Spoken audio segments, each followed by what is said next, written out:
זכות ובבינה. Okay, shalom everybody. Before we commence, just to mention that this class is dedicated by Miss Pamela Stoneman, in the merit of Rabbi Nachman ben Fege. May she be blessed with every bracha and simcha. Good to be back, everybody. Welcome to this new seminar on the Likutei Moran, lesson 66. And not like was posted, we will be using the text from the abridged Likutei Moran on lesson 66, part 1 of Likutei Moran, and not the actual Likutei Moran, because the expression of Rav Nosson is very clear using the text of abridged Likutei Moran, and it should suffice, God willing. Now, to get into the idea behind the class, this semester, this lesson. This lesson 66, it is true that it is a pretty deep lesson. It is pretty long, but there's a very powerful point, a practical and necessary point that comes out of this lesson. In Breslov circles, this Torah is called Torah Takisufin, the lesson of yearning. The main theme, there's many themes, but the main thing that comes out of this lesson is the power of desire and yearning, and that a person should keep on yearning and desire for what he truly wants to achieve and attain until he actually attains it, and not to give up or to give in life, but to keep on going with what your yearning requires. Now, it's understood that in life, what a person wants at the beginning of his life begins to change along the road, and what he wants in the middle age and what he wants at the end, it begins to change.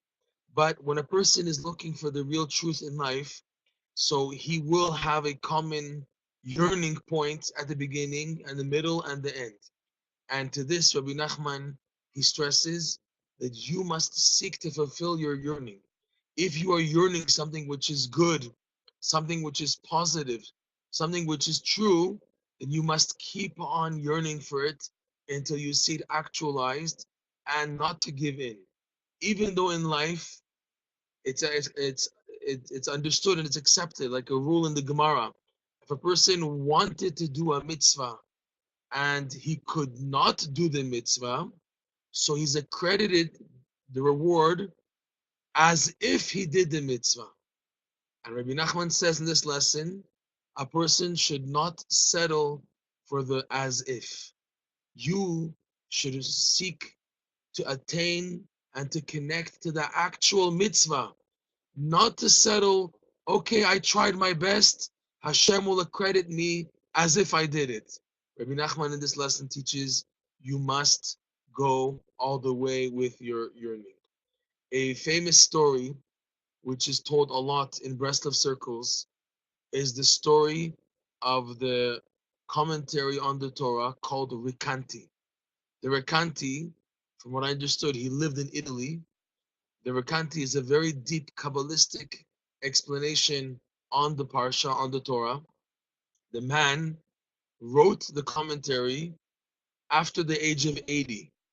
And the story goes that this rabbi, the Recanati, he was a very simple minded person throughout his 80 years, throughout his 70, 80 years, or up to 80 years, let's say 70, 75 years. He was a very simple minded person, and he already picked up when he was a little boy at the age of 5 or 6 that his mind was simple minded, because he saw the other boys who were together with him learning Torah by the teacher at age 5. He saw that the other boys were more developed in understanding the Torah, and he could not understand what he was learning. So he already picked up that he was simple-minded, and they say that for 70, 75 years, he didn't give up, and he kept on davening to Hashem, open my mind to the Torah.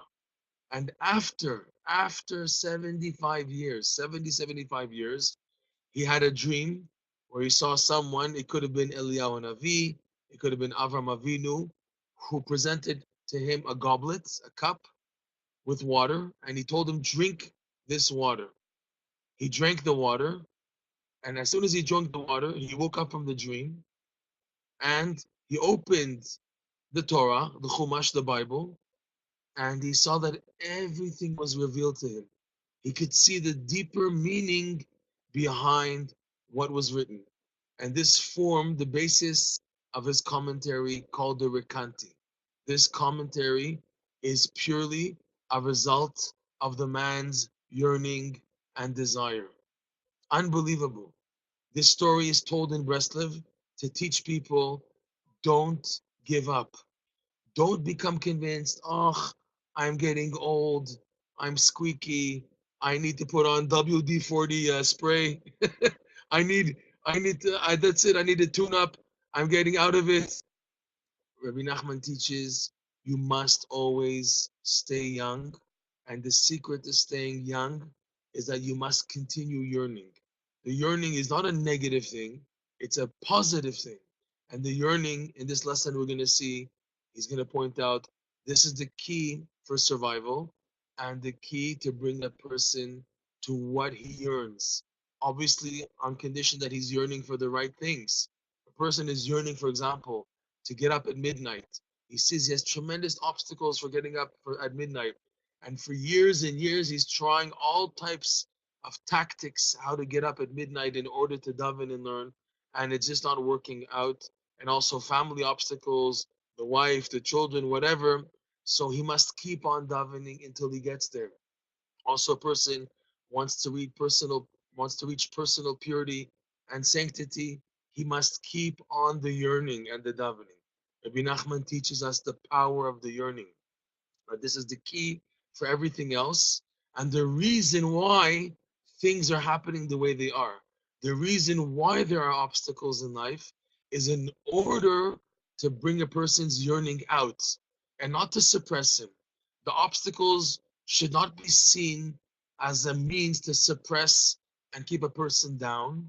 Rather, the obstacles are sent in order to inflame the person with intense yearning until he actually comes to what he has to come to in life. This is the most important focal point of this lesson. And of course, Rabbi Nachman will speak about many, many other unbelievable ideas which you would have thought are totally unrelated. But as the lesson develops, you will see the relationship behind the concepts. I myself am now for the first time beginning to enter this lesson. So we are starting this lesson basically together. It is my hope that we will see, God willing, over this semester, major, major changes in our life to bring our potential to actual. That is the bottom line of this lesson, to bring who you really are out, to bring out the reality of yourself out. But the way to bring it out is by intense yearning and to put so much effort and toil in the yearning as opposed to the exertion in trying to do the item. You see, you have a brick wall in front of you.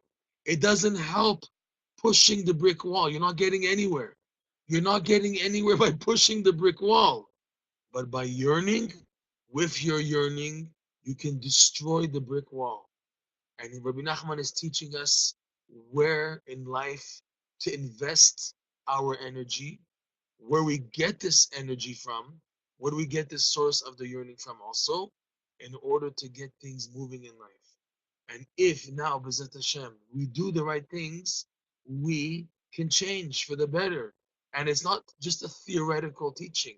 It is meant that we should actually see with our own eyes, like the Rekanti saw with himself, to see the changes needed to make us to become who we really are, our real potential coming out to actual. This is the main crux behind this lesson. With this, we will begin now using the abridged Likutei Moran. Don't be shocked if we see items which seem to be totally unrelated, because like I said earlier, you will begin to see the connection of the ideas. This is a major lesson in Likutei Moran. It is stressed a lot, even on the deepest parts and dimensions of Likutei Moran. This lesson seems to be on the top of the list. B'ezrat Hashem, we should have the merit of delving properly into this lesson, gleaning what is needed, and B'ezrat Hashem, that only good things should come out of our learning this amazing lesson. So now, to begin, here we start again. If you have access to the abridged Likutei Moran, part 1, lesson number 66. If you have the English edition that we, the Breslov Research Institute, put out, you will find lesson 66 found in the second volume. Don't get confused with part 2, lesson 66, which is found at the end of the volume. Rather, it's in the beginning of volume 2, lesson 66 of part 1. We begin now. The lesson's title. Every lesson in the Likutei Moran has a title. The title is basically the opening verse in which Rabbi Nachman begins his lesson, and towards the end of the lesson, he begins to show all the concepts that he mentions in the lesson are hidden in the opening verse. The verse of this lesson speaks about the departure of Eliyahu, the prophet, from his disciple Elisha, the prophet, and the request that Elisha, his last request from his master Eliyahu Navi, before Eliyahu Navi, Eliyahu the prophet went up alive with the fiery chariot in Mount Carmel, located next to Haifa, up north in Israel. So he said his request was, Vihina Pishnaim Beruchacha Elai. When Eliyahu asked Elisha, what is your request? What do you have? He said, I want to have double your power. I want to have double the amount of spirit of holiness in you. I want to have it doubled. And it actually happened. We're going to see that Elisha performed more miracles than Elijah the prophet. Amazing. But all to the strength of his master, of his teacher, Eliyahu Navi. So he says like this, Rabbi Nachman. Again, you may see this as something totally irrelevant or unrelated. As we develop the lesson, we'll begin to see the connections of the ideas in this lesson. He starts like this. Davar gadol me'od. It is a very big thing. Liot etzel histalkut tzaddik. To be present when a tzaddik passes away, where his neshama, his soul, goes upwards. Afilu mi she'enu talmido. Even someone who's not considered actually a disciple of that tzaddik, still, it is of great benefit. It is something very big, something huge to be present when a tzaddik passes on. Why? Ki nitgale az ha'ara gdola me'od. Because when this happens, when the passing of the tzaddik takes place, a big light, a very big light, is revealed. Vehu tova gdola lechol mi shenimtza sham. And this is of tremendous benefit. It is a great goodness for all of those who are present at the time of this experience with the soul of the tzaddik going upwards. V'zochin al yedei zeh la'arichut yamim. These people who are present at the time of the passing of this tzaddik, they merit length of days, a long life. Ach, la talmidim ha'omdim az, however, though, for the actual disciples who have a higher benefit, a higher status, because they are actually disciples, ha'omdim az, who are standing there at the time, magia lahem ha'ara gdola biyoter. They get even a stronger light than the average layman who is present at the passing of the tzaddik. V'cholim lizkot az, and these disciples can merit to receive then lekabel pishnayim berucho shel rabo, to receive, like we mentioned by Elisha the prophet, a double portion of the spirit of their Rav, of their teacher, of their master. But as a condition, ubilvad keshehem mekusharim bo heitev, but it's on condition when if that they are attached to this tzaddik very much, so much so, like the analogy of ka'anafim ba'ilan, like the branches and leaves of a tree. Every part of the tree is connected. The tiniest twig and leaf draws its nourishment directly from the trunk of the tree. So even the tiniest twigs and branches and leaves, they are all connected to the tree. And this setup, the disciples must be so connected to the tree that they're receiving their life sustenance and nourishment and life source from this tzaddik, from this master, like the tree. עד שהם מרגישים בעצמם, until they feel in themselves כל העליות והירידות שיש לרבם. Until they begin to feel in themselves all of the ups and downs that their master experiences. When he's having a high, they feel it. When the master, the tzaddik, is having a down, a low, they also feel it. Right? Afilu b'shah she'einam etzlo. Even when these disciples are not present at the time of, they're not present with the tzaddik when he's going through his ups and downs. They can be on the other corner of the world, but they're so connected to their tzaddik that they feel their masters, their tzaddik's ups and downs in his devotion. Va'az yuchal liyot. So when a student is so connected to this extent, where he feels the ups and downs of his master, so it can be that this disciple, yitpalel b'chavana, can daven with such strength, v'yotzi mikoach el hapoal, and he can bring out from potential to actual, like we mentioned at the beginning of this class, uvdot v'tzitkut yoter merabo. He can bring out from potential to actual activities, holy devotions, and acts of righteousness, even more than his master, more than the tzaddik. But ube'emet hakol bekocho shel rabo. But in truth, all is through the strength of the master. In Breslov circles, this paragraph is taken very, very, very much to heart. And I will explain why. In Breslov circles, as is known, the one tzaddik that we all connect to, relate to, is no longer here in the flesh. This is Rabbi Nachman himself, who lived over 200 years ago. The best we can relate on a physical level to this scenario is reading the story of Reb Nosson, the disciple of Rabbi Nachman, and what he went through while Rabbi Nachman was alive, when Rabbi Nachman passed away, and what he accomplished afterwards. All of this you can see in the amazing book called Through Fire and Water. I highly, highly suggest people take time to read this amazing book. It's a big book, but it's the full biography of Rav Nosson. From Rav Nosson, you begin to see what Breslov is about on a practical level. Not just the concepts and teachings of Rabbi Nachman, but the living it on a living level.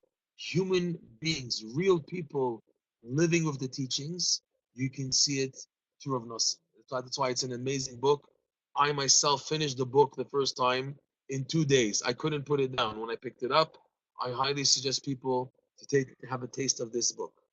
So now, other than reading about this amazing experience of Rav Nosson with Rabbi Nachman and with his passing, and what Rav Nosson accomplished to instill Rabbi Nachman's teachings and movement continues to grow and thrive over 200 years after Rabbi Nachman's passing.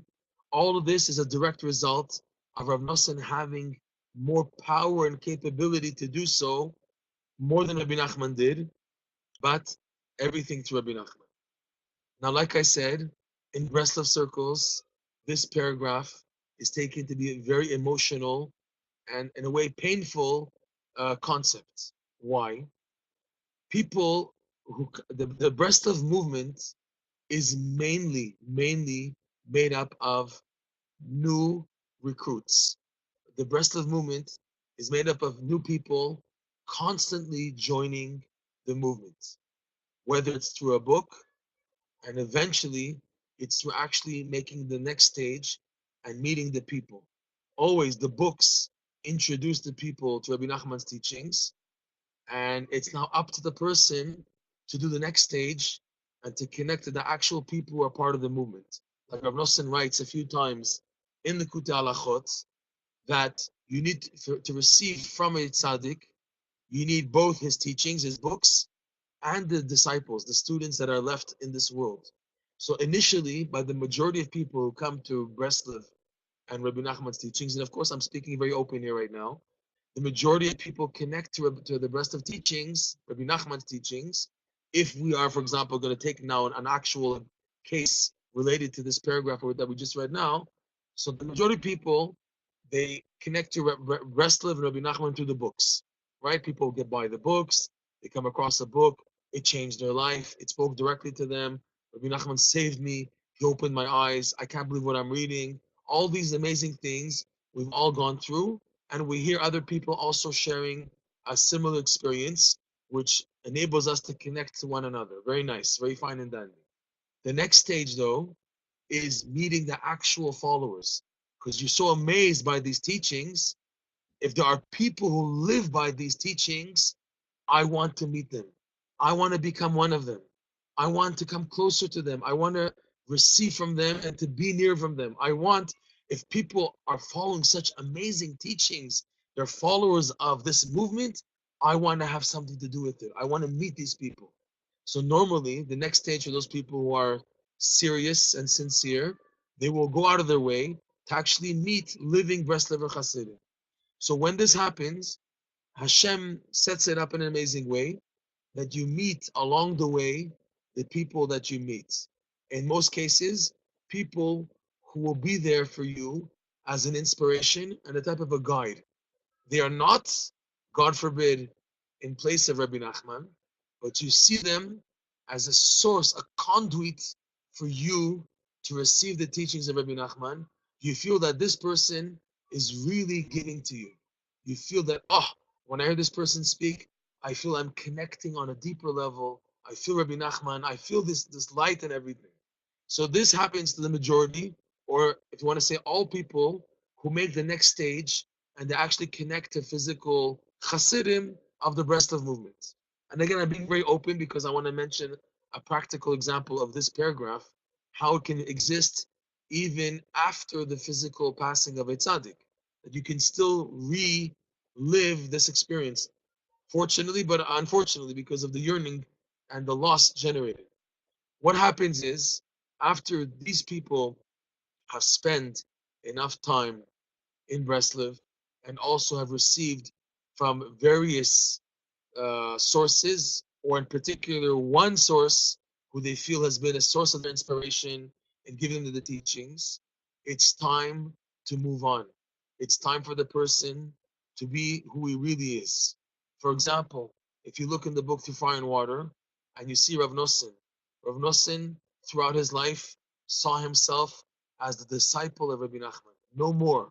He had no intent of becoming a leader. He had no intent of becoming a Rebbe. He pictured himself always as a disciple. When you have a living Rebbe alive, it's very easy to be under his wings, under his protection, under his guidance. You have a teacher there, you can cuddle up and be warm and comfortable because you have someone there above you who's there to be for you, to help you, to guide you. Whenever a decision is needed, he's there for you. It's very easy. But the person does not come to his potential until he's actually himself faced face to face with the battleground and the battlefield. For that to happen, a person must leave the wings and protection of his master and to face the battle all alone. And this, for example, if you see by Rav Nosson, is exactly what happened to him when Rabbi Nachman passed away. He was extremely broken when that thing happened, that situation happened, that Rabbi Nachman was taken all of a sudden in the middle of his work, like Rav Nosson puts it, and helping us and rectifying us to become better people. All of a sudden, the light, the holy Aron was taken from us. That's what Rav Nosson writes. And he felt shattered for a year. He felt like he was in limbo. He had no idea what to do with himself. He had no clue what was going to be his future role and his mission. Even though Rabbi Nachman clearly told him what's going to be of him and what he has to do, still the overwhelming feeling of being alone was too overwhelming that Rav Nosson really, like an orphan, did not know what to do until he began to see, as life developed and, and tests and situations developed, he began to become who he really was, but using the force and strength of his master. It's funny, but in a way, it sounds like what we saw in Star Wars with the Jedi Knights of Luke Skywalker and Obi-Wan Kenobi. I'm just using the analogy because we see where they got it from. It's a totally Jewish Torah-based idea that there's a master and a disciple, and the disciple now has to become who he really is. So now, on a physical level, this took place with Rabbi Nachman and Rav Nosson. Now today, in today's standards, many people come to Breslov and they hook up to actual teachers and guides and everything, but they too eventually experience the passing of a tzaddik. How do they feel it? In that the person who was there for them, giving them the guidance and everything, is no longer able to give them that nourishment. Whether it's because the receiver feels he's no longer getting that light and feeling of sipuk, in other words, feeling that he's getting something out of it, or that this teacher no longer wishes to draw him close and to connect with him for whatever reason. But all this is sent to build the person. So in this sense, even today, many people who join the Breslov movement, they feel a type of passing of on of tzaddik. Also, another example is that people who come to Breslov, they feel the teachings are just filled with tremendous light, and they're living off the light for a period of time. It could be a week, a month, a year, a few years, a decade, a few decades, until this initial light ebbs, and now the person is left to battle and to fight any struggle in life using the imprint that he received already from the light of these teachings of the past. In this sense, also, a person is undergoing an experience of the passing on of a tzaddik, that he feels all alone in this test. When Rabbi Nachman says in part 2 of Likutei Moran that a person must walk upon a very, very narrow bridge, he means a very, very narrow bridge, which means that there's no room for two people. You are all alone in this test. There's no one there besides you. It's up to you to bring to you the light of Hashem, the light of the tzaddikim that you had in the past. But when crossing the narrow bridge of life, it's only you. And this is the situation which is going to develop who you really are, using the weapons and the guidelines and the teachings that you received until that point from the tzaddikim, whether it's from their books or from their students. Now you are faced to deal with situations that you never ever faced before, because you are again in a comfort zone under the wings and the guidance and the protection of the tzaddikim, of elders above your level, above you. But now you're in a situation where you're all alone, and now it's up to you to bring out your potential. Here, Rabbi Nachman is teaching that if you do so properly, you can merit double the lights, double the lights that you received when you had, quote unquote, the tzaddik's impression through the students, the disciples, and the books. You can have double that light now, even though you are technically all alone. This is why this is such a very emotional paragraph, and in Breslov it's stressed a lot. And this is the key for the yearning. How do I get back that initial feeling I had when I discovered the light of the Tzaddik's teachings and feeling this warmth and closeness to Hashem that I never felt before. How do I get back to that? How do I reconnect to it? This is the thrust behind this lesson. By throwing a person in a dark situation, which forces him to yearn, if he does the right thing, which is to yearn and not to give in and not to give up and not to drop it, God forbid, but rather to yearn, he will then connect to levels which he never even dreamed of. But the only way to get to them is he has to experience what's called, quote unquote, a passing of a tzaddik, a death of a tzaddik. Even though it's not a physical death, it could be a tzaddik who lived long ago, yet you got recharged of his teachings, and that recharge now is put aside until you are literally all alone. And now we're gonna see what are you gonna do in this situation.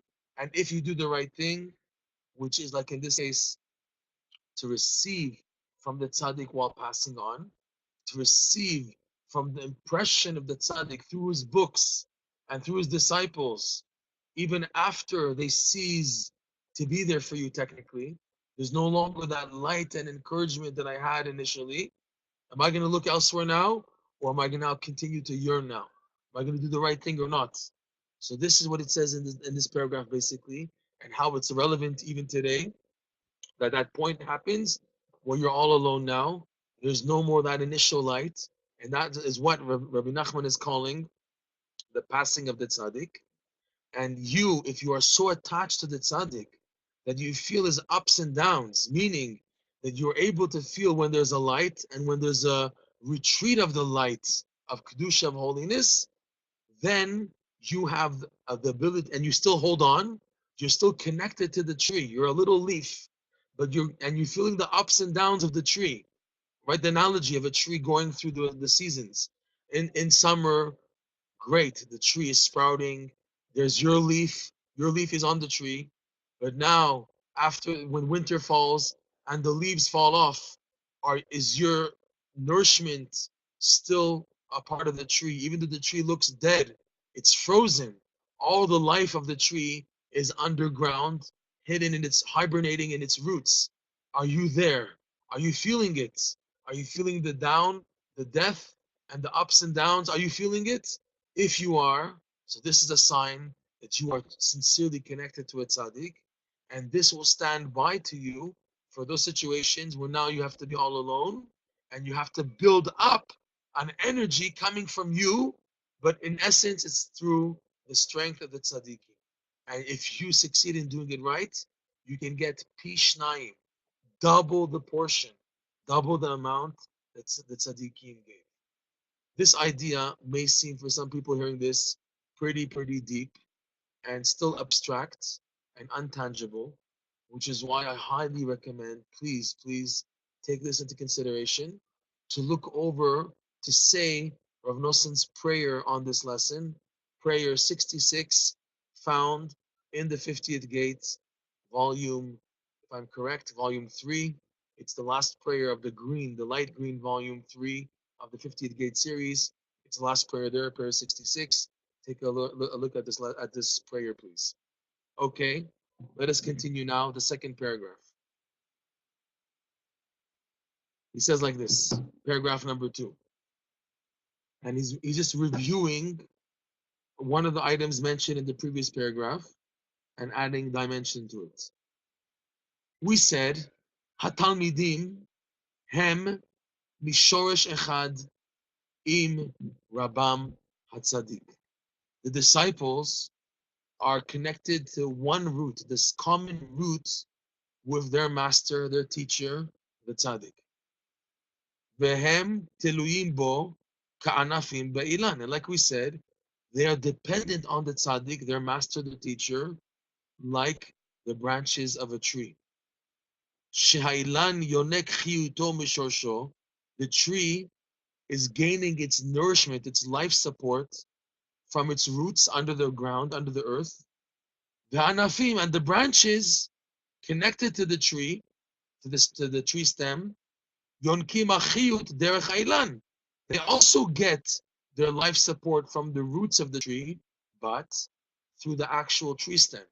The tree stem, the trunk, receives directly from the roots underground, but the tiny branches and twigs, which are connected to the tree stem, tree trunk, they receive their nourishment from the roots via the trunk, the tree stem. Okay? ויש בזה כמה בחינות. In this analogy, there are certain concepts and aspects. He's going to explain now. כי יש תלמידים שהם בבחינת ענפים. Because like in a tree, take a look at a tree. You have, like we said, the main trunk, the main stem. Then you have the main branches coming off of the main stem. And from those branches come off tinier branches. And from those tinier branches come off tinier branches. And from those tinier branches come off the smaller ones until you get to the twigs. And eventually, when the season is right, you have the leaves or the fruit coming out of the tree. But the point is, you have main branches, and off these branches are sub branches, and then off these are sub branches, etc., right? So he's saying, in the students, you have those students, those disciples, who are considered the main branches. ויש שהם בבחינת עלים, and you also have disciples who are in the category of leaves, right? Because we see they're all receiving from the trunk, but they're not all the same. You have the main branches and the smaller branches and then the twigs, and you have the leaves. And just like that, also in analogy, you have disciples. You have major disciples who are really connected to the trunk, to the tzaddik. And then you have disciples of the disciples that are connected to them, and through them they're connected to the tzaddik. Okay? V'chen shah bechinot. And there are other categories in this idea. V'alken, because of this, because everyone is connected through the trunk, the tzaddik. Because of that, when receiving the nourishment from the roots, okay, the root is under the brain, the trunk, the tree stem. The roots are there, and the twigs, their nourishment is from the roots, only from the roots, but it's passing through the trunk. Because it's passing through the trunk, if now the trunk, passes on whatever. So in the analogy, he's trying to say here that the disciples who are even twigs and leaves, etc., they can get, because of this scenario, they can receive twice the portion when the tzaddik passes on. When the tree passes on, so they're getting both the energy of the roots plus the energy which was contained within the trunk. It's not just the root that I'm getting, but also that which was in the trunk.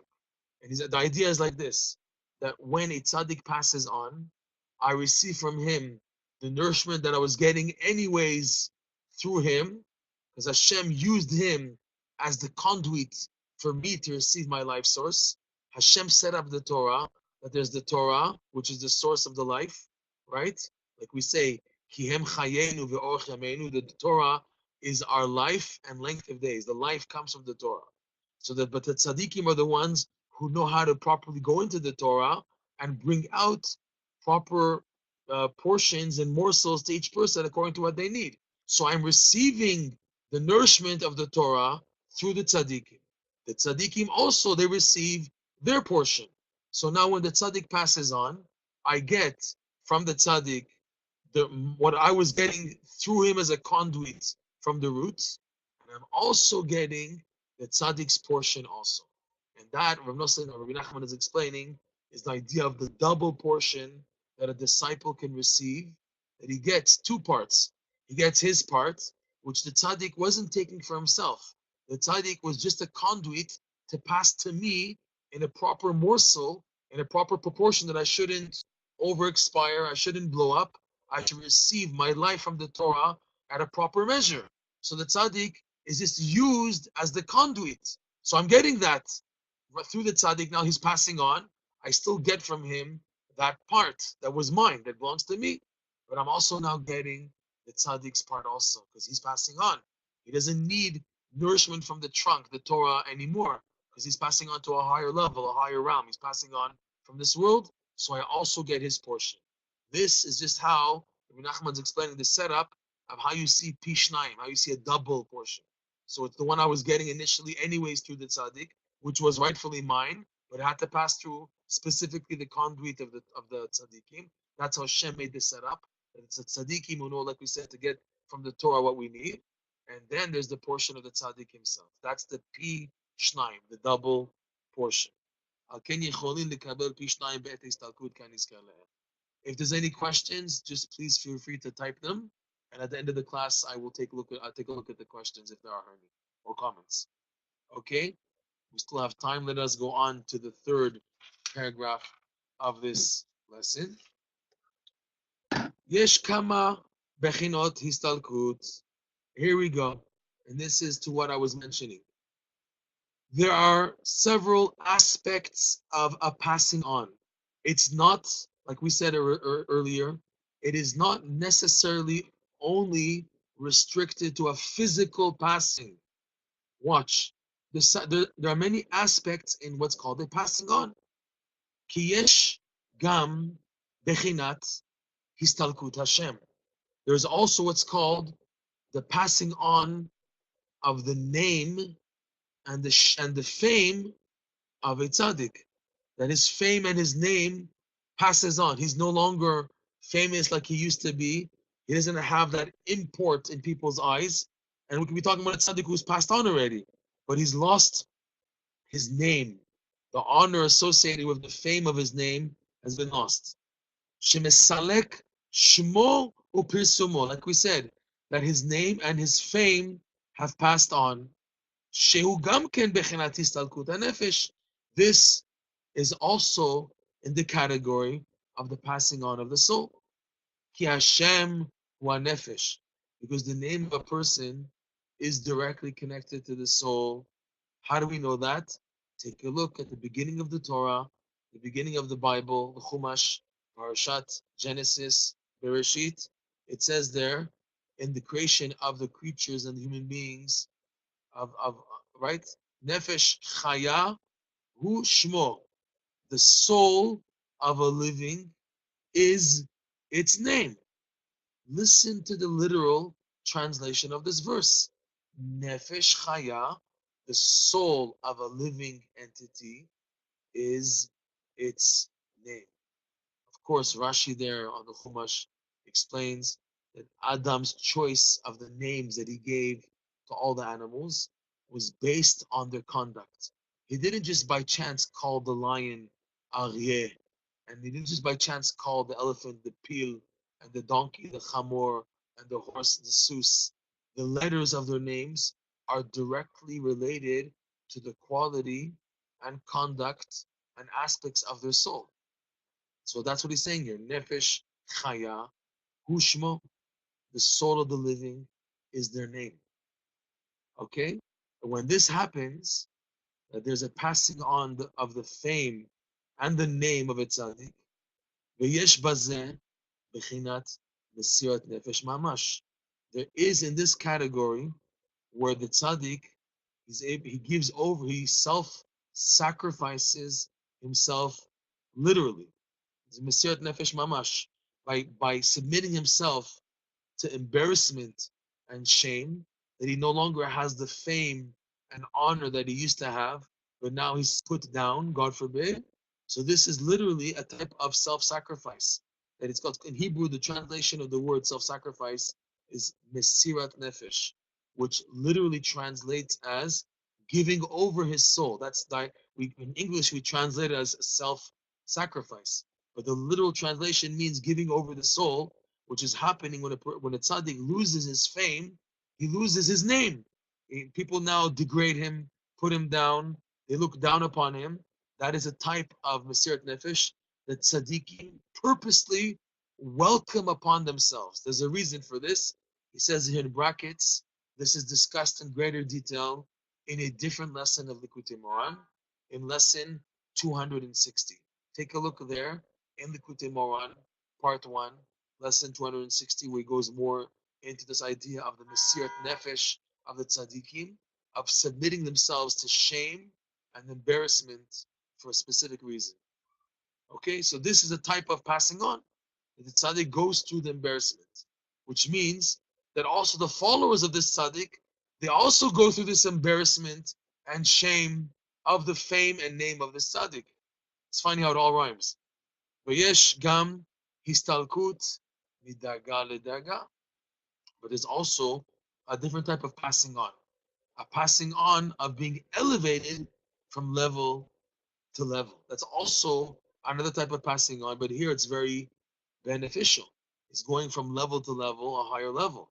It's passing on to a newer level, a newer degree.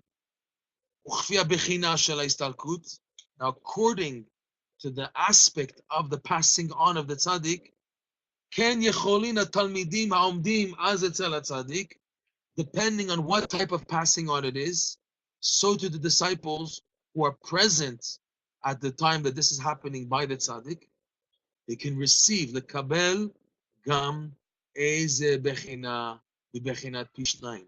Even though the tzaddik is not necessarily physically passing on, dying, still this is considered a type of istalkut, where there's a shame given associated now to the name of the tzaddik and his movement, or he's going up from level to level if he's physically here, or his movement. In other words, there's a benefit. People come to respect more and recognize his teachings with utmost respect. So it's a boost upwards. Even though the tzaddik may have physically passed on 200 years ago, you see all of a sudden there's more fame and interest associated with his teachings. Okay? So the disciples, if they are present when this is happening, they are by the tzaddik, meaning they're still following the teachings and light of the tzaddik. They can receive also a type of aspect of the double portion now.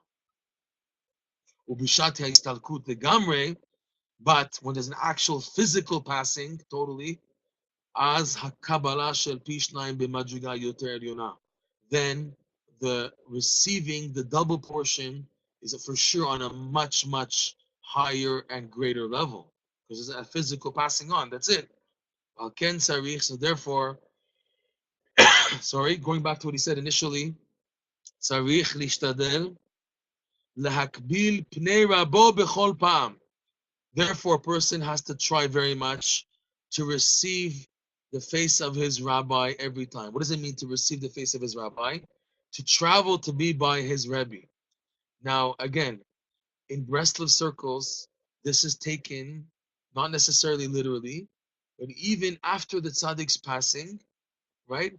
The traveling to the tzaddikim, it can be in two formats: traveling to the graves of the tzaddikim that have passed on, or traveling to be together with a gathering of the followers of the tzaddik, where words of Torah and teachings and conduct of the tzaddikim are discussed. And in that, I'm reliving, reconnecting. Okay? So when leaving such a situation, it's a type of death. When leaving, having an arousal by the grave of a tzaddik and then leaving it, that's a type of a death. And also when leaving, a group of people have come together and the inspiration was so powerful, you feel so bitter that you have to leave this. I have to go back to my day-to-day living now and leave this tremendous light. This is also considered a type of a passing on. And what you can gain when this takes place is unbelievable. It's not a down, but it's just built you now to get a double portion. So therefore, he's saying, Rabbi Nachman, a person should see to it to try their best to come close to their tzaddik. Excuse me? In whatever format they can. In whatever they can to receive the light, the face, the countenance of their Rebbe. Every time, even after his passing. Like we explained, the scenarios. Because perhaps now has come the time, now maybe it's the time of a type of aspect of histalkut, of going on from level to level. So you want to make sure that you're there at the time, even physically. And when you adjust and accustom yourself to constantly traveling to be by the tzaddikim, you can then merit, if it's the opportune time of a passing on, in any format that we mentioned, you can merit the aspect of the double portion in the spirit of his master.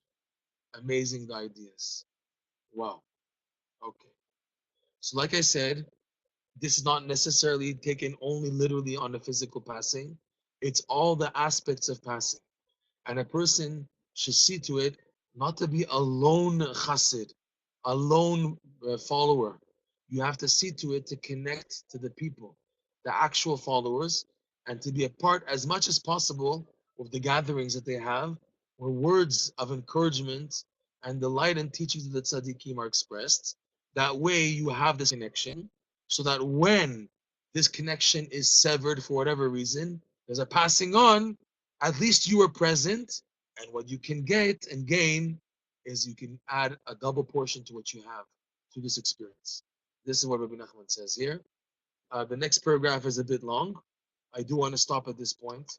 Okay, so if you have any questions, this is very deep, and it's going to eventually lead to the opening theme that I mentioned of your potential to actual, bringing out your yearning in order to achieve and accomplish what you want to get to. These are stepping stones in the teachings leading up to this, and these ideas mentioned are needed for this goal of bringing out from potential to actual.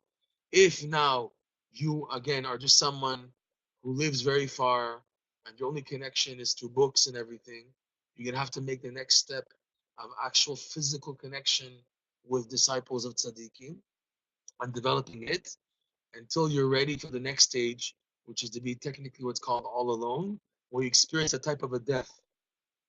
You experience a passing on of the light of the tzaddikim, and all this in order to give you a double portion, which assists you in becoming the person who you really are. These are deep concepts. I myself am beginning to enter these ideas together with everybody here, and we're hoping that God willing next week the experience will be more enhanced. I highly suggest once again to go over Rav Noson's prayer on this lesson, prayer 66. You'll begin to see more pieces of this puzzle. And again, we're entering deep waters, deep, deep waters. We're doing it because it's a must in order to get the precious pearls found in these deep waters. The teaching that is going to come out of all these ideas is very needed, very profound, but very, very much needed in life. And to begin to discover what is your yearning in life, your power of yearning. We should be zochet, we should have the merits to bring out from potential to actual these amazing teachings. And by the way, everything else in life that we're just struggling and yearning to attain for good intents, good reasons, we should have Bezat Hashem everything work out. All right. If you have any questions or comments, my email address is Meir E, Meire. I'm typing it out here at Breslov, Breslov.org. There you go. Thank you. Oh, there's a mistake there. It's Breslov.org, not /org. Thank you, everybody. All the best. Have a great week. And I really hope you will connect to this amazing lesson 66. And we should have a new experience that you've never tasted before in life. All the best. Shalom. Thank you, Mercedes. Thank you, Tom. Thank you, Miss Pamela Stoneman, for sponsoring the class. Thank you, Ray. Nice to see you again. Thank you, Roberto. Thank you, Rachel Rosenberg. Thank you, everybody. Okay. All the best, everybody, and Shavuot.